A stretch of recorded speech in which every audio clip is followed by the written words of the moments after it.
everyone, we are settling into 2017. You may be getting the urge to look for a new job. A lot of people take stock at the beginning of the new year, and companies are gearing up for those first quarter promotions, new hires. It's a good time to think about your professional goals for the next year. So we're joined by local recruitment and HR expert Chris Dardis with Versique Executive Search, here with some tips on getting that promotion or landing the new job. Thanks so much for coming in, Chris. Thanks for having me. When people make a resolution to make a work-related change, it's like all resolutions. Sometimes people fall short. Are there reasons you see that happening? I think the number one reason is it's hard work. It's really hard work, and it's a big decision to move from one employer to the next employer. I think what we see, quite frankly, within our firm, when candidates come to us, they understand what they like about their job, but they don't necessarily understand what is going to be a successful next move for them. So we tell them to really be introspective and start to build some what we call career keys. And so you have 3 tips to kind of help the workers go through this. I do. So first one?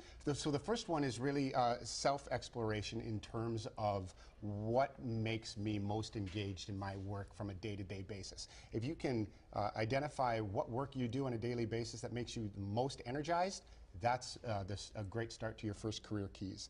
And then being honest with yourself in terms of what sort of compensation you're looking for your next role. If you make a move in this market right now, we're seeing typically about a 10% increase moving from one company to another. So it has to be worth your while to leave kind of something that you have equity already in there that maybe isn't financial. You're exactly right. Yep. Yeah. Secondly is review your resume. Really make sure resume still matters? Resume matters. Not as much as LinkedIn nowadays, but resume matters. LinkedIn will get you in the door. The resume is what drives the conversation during the interview. So in your resume, a good tip is when you think about those things that make you engaged on a daily basis, pull those out in your resume. Make sure you highlight those, and that will drive the conversation. Your last tip has a little bit more to do with who you know. So kind of working on that network. That's a great point. So it is a lot of who you know.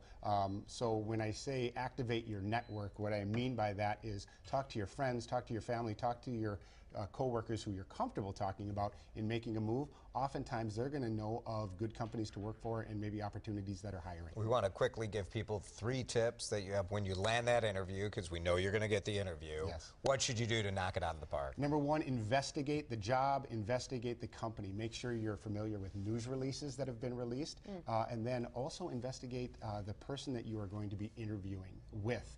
Take a look at their LinkedIn profile. That will help you break the ice early in the interview and help you build rapport quickly. The second piece is definitely show your passion. When I talked about those 3 career keys, a lot of people can't answer what they want to be when they grow up. I know I still can't answer that, but if you can say, I love relationship management, I love working for supportive leadership, and I love doing work that's meaningful to the world, those things that shows your passion. Yep. And your final one is to follow up. Follow up, yep. Handwritten notes are great, okay. But at times they maybe move too slow. So a well-crafted email thanking them for their time, and you're on it, and explaining why you're a good fit for the role is more timely. Awesome. Okay. Chris, thanks for coming in. Good luck to everybody in the new year trying to get that next job.